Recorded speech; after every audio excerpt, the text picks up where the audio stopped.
요즘 아이들 정말 바쁘죠. 중간고사, 기말고사, 모의고사에 수행평가까지 더하면 1년에 최소 48번 이상 받아요. 여기에 고교학점제까지 전면 시행되면서 새로운 변화에도 따라가야 하다 보니 더 정신이 없습니다. 덩달아 우리 부모님도 이 불안에 함께 휩쓸리게 되죠. 특히 고등학교 2학년은 3월이 정말 중요해요. 과목별 학습 목표를 세우고 1학기 탐구 활동 계획까지 잡아야 되는 시기거든요. 이 와중에 창체까지도 신경 써야 되다 보니 탐구 보고서 붙잡고 있는 집도 많을 거예요. 그런데 엄마랑 아이가 같이 붙잡고 있어도 생각만큼 잘 안 되는 경우가 많죠. 주제 선정에서부터 막혀 막막한 상태로 결국 보고서 내용만 억지로 채우기 일쑤고요. 저는 고등학교 교사로 세특 작성도 직접 해봤고요. 입학사정관으로 수백 건의 서류를 평가해봤습니다. 그런데 솔직히 그때는 잘 몰랐어요. 작성자의 입장, 평가자의 눈으로만 바라봤던 거예요. 그런데 고등학생들과 탐구력 캠프를 직접 진행해보면서 깨달은 게 있어요. 잘 되는 아이들은 시작점이 달랐습니다. 오늘은 새 학기에 가장 많이 막히는 탐구 보고서의 주제 잡기 제대로 짚어드리려고 합니다. 주제 선정에서 방향이 한번 어긋나면 자료 조사도 헛돌고 내용도 얕아지고 공들여 써도 결과물은 평범하게 끝나기 쉬워요. 그래서 오늘은 나쁜 탐구 주제가 반복해서 만들어지는 이유와 좋은 주제를 잡은 후에 어떤 사이트들을 활용하는지 사이트 8개를 알려드릴 거예요. 사이트 나열로 끝나는 게 아니라 제체 탐구력의 QROC 공식을 보고서 작성에 실제로 연결하는 방법까지 준비했습니다. 모두에게 주어진 시간은 똑같아요. 시간은 덜 들이고 결과는 더 남기는 전략 지금 바로 시작하겠습니다. 먼저 왜 주제를 못 잡는지부터 이야기를 해볼게요. 나쁜 탐구 주제에는 공통된 패턴이 있어요. 세 가지입니다. 첫 번째, 질문이 너무 포괄적이에요. AI는 무엇인가? 환경 문제의 원인과 대책은? 이런 주제를 말해요. 이건 탐구라기보다는 검색하면 나오는 지식을 요약하는 것에 가깝죠. 질문이 흐리면요. 아무리 성실하게 해도 결과물은 그냥 정리보고서가 되기 쉽습니다. 탐구는 정의하고 소개하는 게 아니에요. 파고드는 겁니다. 두 번째는 탐구 가능성이 없는 주제예요. 겉보기엔 멋있는데 막상 들어가 보면 검증 가능한 자료가 없어서 탐구가 멈추는 경우가 있어요.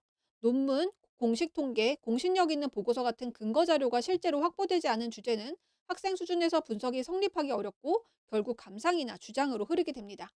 탐구는 내가 궁금한 것을 파고드는 과정이기도 하지만 동시에 신뢰할 수 있는 근거로 흥미와 자료 이 두 가지가 같이 있어야 됩니다. 세 번째는 학술적 기반이 없는 시의성이 있는 주제들을 잡는 경우예요.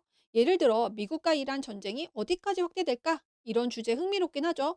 그런데 막상 보고서를 쓰려고 하면 대부분 뉴스 기사 요약이나 개인적인 전망 혹은 찬성과 반대 해설로 흘러가기 쉽습니다. 왜냐하면 이 질문 자체가 학문적으로 분석하는 질문이라기보다는 미래를 예측하는 질문에 가깝기 때문이에요. 예를 들면 데이터와 GIS로 재구성하는 실크로드 교역망, 호르무즈 해협 위기와 길의 지정학 이렇게 바꿔보는 건 어떤가요? 이 주제는 제가 이번 주 탐구온 단톡방의 탐구 주제로 공유한 내용인데요. 실제로 이 주제를 뽑아낸 과정을 말씀드려 볼게요. 뉴스에서 미국과 이란 갈등으로 호르무즈 해협이 막혔다는 기사를 봤어요. 그런데 거기서 멈추지 않고 왜 해협 하나가 막혔는데 전 세계 무역까지 흔들리지 하는 의문이 생긴 거예요. 그 의문을 따라가다 보니 옛날 실크로드가 떠올랐어요.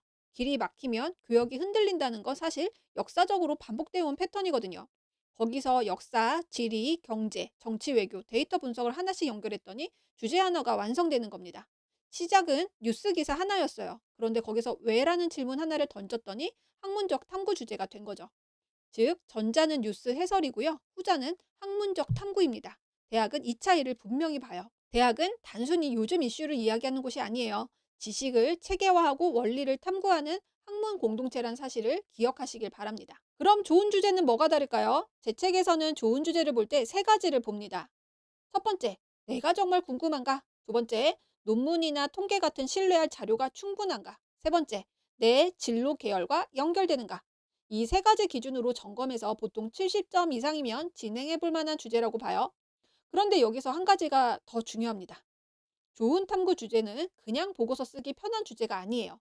수행평가 기준과도 맞물리고 나중에 세특 문장으로도 남기 좋은 주제여야 됩니다. 많은 학생들이 수행평가를 받으면 뭘래라는 거지, 어떻게 해야 점수를 잘 받지, 이렇게 생각하잖아요. 그런데 진짜 잘하는 학생은 거기서 한 단계 더 들어가요.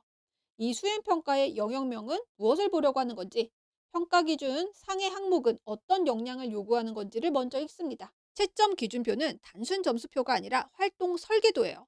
그래서 오늘 알려드릴 사이트 8개는 그냥 검색표나 사이트가 아니라 좋은 질문을 만든 후에 자료 가능성을 검증하고 수행평가와 세특, 창체까지 연결하기 위한 도구라고 보시면 됩니다.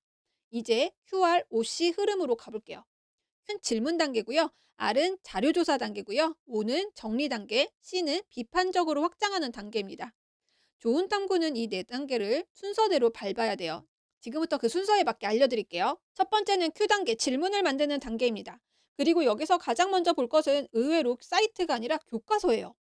교과서요? 거기서 주제가 나와요? 이렇게 생각하실 수 있는데 탐구 활동에서 가장 중요한 건 시작이 교과 기반이어야 된다는 점이에요. 대학이 보고 싶어 하는 건요, 어디선가 가져온 그럴듯한 주제가 아니라 수업에서 배운 내용이 학생의 질문으로 확장이 되는 흐름이기 때문입니다. 실제로 교과서 안에는 탐구 소재가 굉장히 풍부해요. 먼저 네이버에 2022 개정교육과정 통합사회라고 치시면 나무위키가 나올 거예요. 그럼 내용 요소를 볼 수 있습니다. 통합사회만 봐도요, 환경문제, 생태시민, 문화상대주의와 보편윤리, 다문화사회, 산업화와 도시화 같은 주제들이 있고요. 통합과학에도 원소의 주기성, 이온결합, 공유결합, 중력장 내의 운동, 물질대사, 유전자와 단백질 같은 내용 요소가 들어있어요. 그럼 실제로 이렇게 수업 시간에 생긴 의문으로 주제를 잡고 확장한 학생 예시를 보여드릴게요. 서울대 입학처 공식 사이트 아로리에 공개된 실제 합격생의 사례입니다. 이 학생은요, 수학 수업에서 연립 1차 분응식을 배우다가 이게 왜 필요한 거지? 라는 의문이 생겼대요. 그 의문 하나로 선형계획법을 주제로 탐구보고서를 썼습니다. 자원과 가격 조건이 달라질 때 최적의 선택이 어떻게 변하는지를 그래프로 직접 정리한 거예요. 2학년 경제수학에서는 원리학계를 배우면서 반복리, 이율, 선납과 이연 방식의 차이를 직접 계산해서 비교했고요. 사회 시간에 칸트 윤리를 배우고 나서는 그걸 자기 관심 분야인 경영과 연결해 탐구까지 이어갔어요. 이렇게 수업에서 생긴 작은 의문 하나가 탐구 보고서가 되고 세특이 되고 결국에는 서울대 합격까지 이어진 거예요. 교과서 안에 이미 재료가 있습니다. 찾는 방법을 아직 모를 뿐이에요. 특히 일반고에서는 더 중요해요. 대학이 보고 싶어 하는 건 어려운 용어를 얼마나 많이 아느냐가 아닙니다. 교실 수업에서 출발한 질문을 얼마나 자기만의 탐구로 확장했는지 바로 그 부분을 보는 거예요. 그래서 교과 기본 개념에서 출발해 확장하는 탐구가 일반고에서 가장 강력한 전략이 됩니다. 결국 성공적인 주제 탐구의 첫 단계는 교과서의 내용 요소 안에서 내가 더 파고들고 싶은 관심의 지점을 발견하는 것입니다. 자, 두 번째는 Q에서 R로 넘어가는 연결 단계예요. 여기서 쓸 건 대학 전공 가이드북과 학과 홈페이지입니다. 교과서에서 키워드를 뽑았다면 이제 그 키워드가 내가 가고 싶은 전공과 어떤 방향으로 연결되었는지를 확인해야 되죠. 이때 전공 가이드북이나 학과 홈페이지에서 그 학과에서 배우는 커리큘럼을 한번 확인해 보세요. 근데 그 커리큘럼을 그냥 읽지 말고 거꾸로 읽으세요. 예를 들어 경제학과에 가고 싶다면 1학년 때는 경제학 원론, 2학년 때는 미시경제학, 국제경제학 같은 흐름이 보일 거예요. 그러면 고등학교에서는 이 흐름과 연결되는 탐구 질문을 먼저 세워보는 겁니다. 미시경제학과 연결하면 가격 상한되는 시장에 어떤 부작용을 만드는가? 국제경제학과 연결하면 환율 변화는 수출인 물가와 소비자 가격에 어떤 영향을 미치는가? 이런 식으로 대학이 원하는 공부의 방향을 역으로 읽으면 고등학교 탐구 주제 방향이 선명해집니다. 다만 여기서 꼭 조심하셔야 될 게 있어요.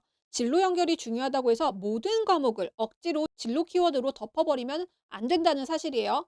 의대를 가고 싶다고 해서 국어도 의학, 영어도 의학, 사회도 의학, 다 의학으로 몰아가면 오히려 얕아질 수 있어요. 수행평가에서 먼저 보여줘야 되는 건 그 과목의 언어로 드러나는 교과 역량입니다. 진로는 그 위에 자연스럽게 올라가야 돼요. 구체적인 교과 수행 능력과 학업 깊이가 먼저입니다. 세 번째는 R 단계, 본격적인 자료조사 단계예요. 여기서 반드시 써야 될 사이트가 DBP와 리스, 구글 스칼라입니다. 주제 방향을 잡았다면 이제 제일 먼저 해야 되는 건 이 주제가 실제로 탐구가 가능한가를 확인하는 거예요. 리스는 국내 논문 찾을 때, DBP와는 국내 학술 자료를 주제별로 볼 때, 구글 스칼라는 해외 논문까지 넓게 요용합니다. 특히 DBP나 리스는 학교 도서관 이용 권한이 연결되는 경우가 있기 때문에 학교에 먼저 한번 물어보세요. 저는 보통 키워드 검색 결과 관련 논문이 10편 이상이면 진행이 가능, 3편 이하라면 주제를 조금 바꾸는 걸 권해요. 자료가 없는 주제는 중간에 반드시 막힙니다. 그리고 여기서 중요한 점 하나는요, 논문은 다 읽을 필요가 없습니다. 초록만 읽어도 충분해요. 초록은 보통 배경, 방법, 결과, 결론 이 구조로 되어 있기 때문에 5분만 봐도 그 논문 한 편의 핵심을 읽을 수가 있어요. 이 단계가 중요한 이유는요, 탐구 보고서가 그냥 검색 결과 정리가 아니라 신뢰할 수 있는 선행 연구 위에 서 있는 보고서가 돼야 되기 때문입니다. 자, 네 번째도 R 단계입니다. 코시스와 공공 데이터 포털이에요. 코시스는 국가 통계 포털이고요. 공공 데이터 포털은 정부가 공개한 데이터를 내려받을 수 있는 곳입니다. 탐구 보고서에서 수치가 하나도 없으면 논리가 있어도 약해 보여요. 근거가 주관적인 느낌으로 남기 쉽거든요. 반면에 최근 10년간 한국 청소년의 평균 수면 시간이 이렇게 변했다, 이런 통계가 하나 들어가면 보고서의 신뢰도가 달라지겠죠.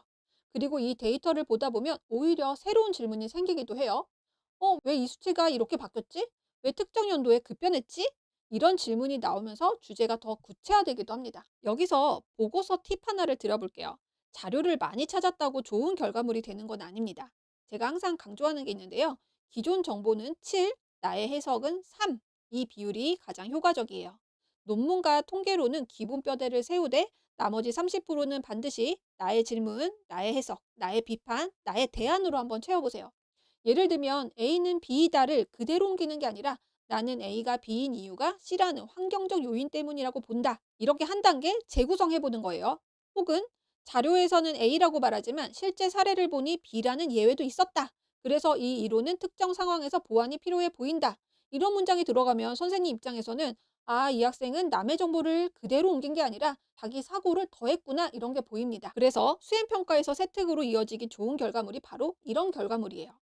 다섯 번째는 C단계, 비판적으로 확장하는 단계입니다. 여기서 쓸 사이트가 비카인즈와 퍼플래시티예요. 비카인즈는 기사 데이터를 분석해주는 사이트고요. 내 주제 키워드를 넣으면 언론에서 얼마나 다뤘는지, 어떤 방향으로 다뤘는지, 연관 키워드는 무엇인지를 볼 수 있습니다. 제가 비카인즈를 추천하는 이유가 있어요. 보고서에서 왜 이 주제를 선택했는가를 설명할 때 사회적인 맥락을 붙일 수 있기 때문인데요. 그냥 흥미로워서 골랐다보다는 최근 언론에서 지속적으로 다뤄지는 사회적 문제이고 관련 담론이 확산되는 흐름 속에서 궁금증이 생겼다, 이렇게 가면 훨씬 더 설득력이 생기죠. 그리고 보고서 말미에 최신 연구 동향을 정리할 때도 유용합니다. 내 주제가 지금 사회에서 어떻게 논의되고 있는지 언론 흐름으로 뒷받침할 수 있거든요. 퍼플렉시티는 AI 검색 도구인데요. 출처를 같이 보여주기 때문에 자료 수집 초반에 방향을 잡을 때 유용합니다.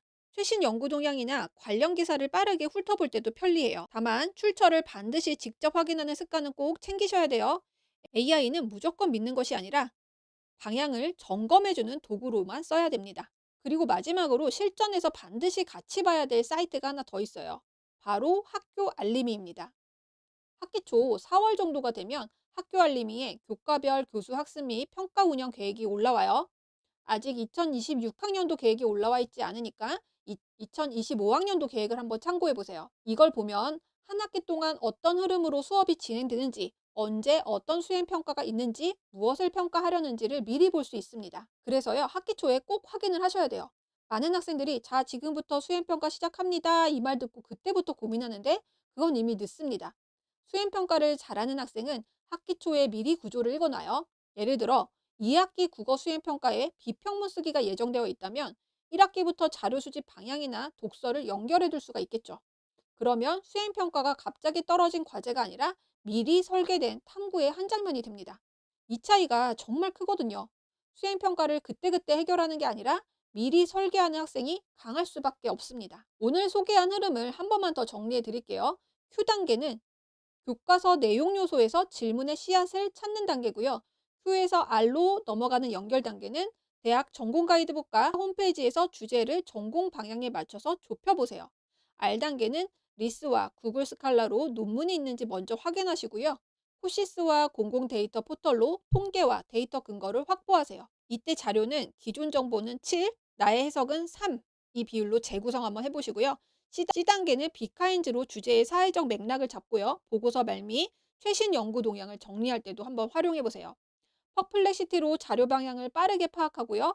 관련 기사와 연구 동향을 훑 때 AI가 제시한 출처는 반드시 실제로 존재하는지 검증하셔야 됩니다. 마지막으로 학교 알림이로 학기 초 수행평가 구조를 미리 읽어야 됩니다. 수행평가를 닥쳐서 준비하는 게 아니라 미리 설계한 학생이 강하다는 사실을 다시 한번 기억해 주시길 바랍니다. 오늘 제가 알려드린 건 단순히 사이트 8개가 아니에요. 주제 선정부터 자료조사, 수행평가 설계, 세특, 창체 기록까지 이어지는 하나의 탐구 구조입니다. 다시 말씀드리지만 좋은 탐구 주제는 신기한 주제가 아니에요. 수업에서 출발하고 전공과 연결되고 논문과 통계로 검증되고 수행평가 기준과도 맞물리고 결국 세특 한 줄로 남을 수 있는 주제여야 됩니다. 그리고 좋은 보고서란 정보를 많이 모은 보고서가 아니라 자료를 바탕으로 자기 생각을 더한 보고서입니다. 그게 탐구고, 그게 대학에 읽고 싶어 하는 기록이에요. 오늘 저녁 아이가 집에 오면 딱 하나만 해보세요. 아이 교과서 목차를 같이 펼쳐보는 겁니다. 단원 제목만 훑으면서 이 중에 더 알고 싶은 게 있어? 한마디만 던져보세요. 거창한 주제가 없어도 됩니다. 이게 왜 이렇게 되는 거야? 작은 의문 하나면 충분합니다. 그게 오늘 알려드린 Q 단계의 시작이고요. 좋은 탐구 보고서의 첫 번째 재료입니다. 오늘 소개한 QROC 흐름, 사이트 활용법, 주제 선정 매트릭스, 자료조사 체크리스트, 보고서 구조와 방법은 제 책, 한 권으로 끝내는 합격 생기부 탐구력 4부에 정리가 되어 있고요. 워크북으로도 해볼 수가 있습니다. 오늘 이 영상이 도움이 되셨다면 구독과 좋아요 부탁드리고요. 지금까지 이로운 교육 이로울쌤이었습니다. 감사합니다.